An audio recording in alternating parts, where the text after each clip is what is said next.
Assalamualaikum warahmatullahi wabarakatuh guysku. Alhamdulillah berjumpa lagi dengan channel saya Maulan Hanafi Channel. Okey guysku, hari ni sebab ada lagi hari cuti sekolah. Abang cuti sekolah ke tak? Adik? Kan. Jadi sempena cuti sekolah ni sebab kita bercuti dekat pulau, jadi kita bawa anak pusing-pusing pulau. Boleh? Boleh. Okey, are you ready adik? Ready. Okey guysku. Inilah Pulau Perhentian. Kita pergi slow-slow. Dek. Okey, sebab cuti sekolah je lah, boleh ikut daddy bawa pusing-pusing. Jadi hari ni kita pusing pulau guna body 21, engine Yamaha 60 horsepower 2 stroke dek. Nampak? Itu dia guys.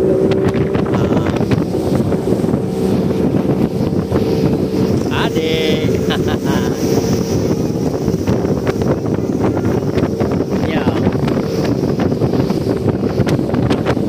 Cuaca hari ni sangat-sangat cantik guys ko. Nampak? Langit pun biru, laut pun biru. Tanda cuaca cantik lah.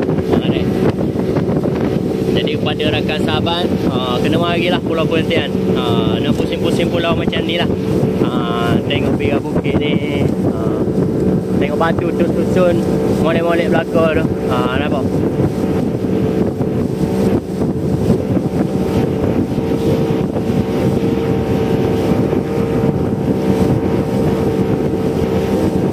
Yang ni Pulau Perhentian kecil, yang sebelah sana Pulau Perhentian besar guys. Nanti ada masa kita try pusing Pulau Perhentian besar pula right? Yang ni kita try pusing Pulau Perhentian kecil dulu guys. Right? Yang nampak putih tu masjid Pulau Perhentian guys. Masjid atas air. Nampak? Jadi kalau korang datang Pulau Perhentian, wajib datanglah dekat masjid Pulau Perhentian. Korang tengok keindahan dia, memang sangat-sangat cantik.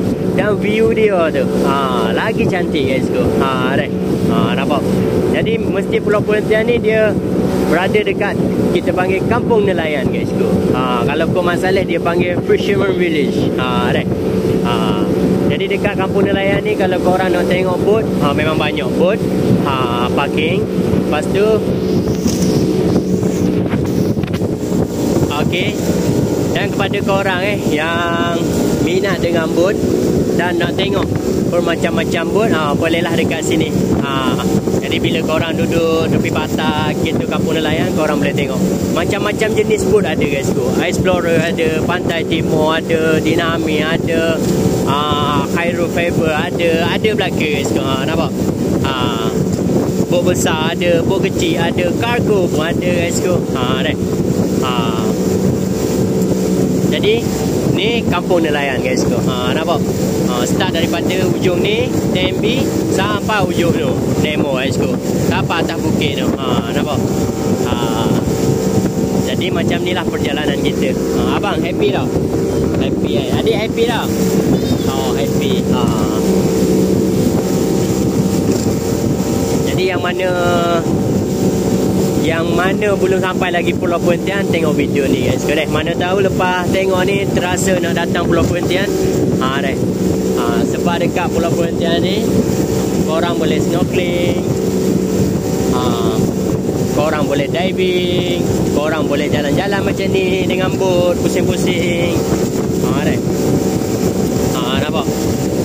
Ni jeti besar.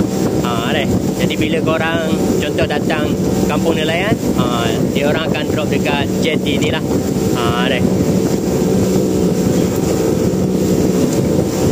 Nampak steady kan?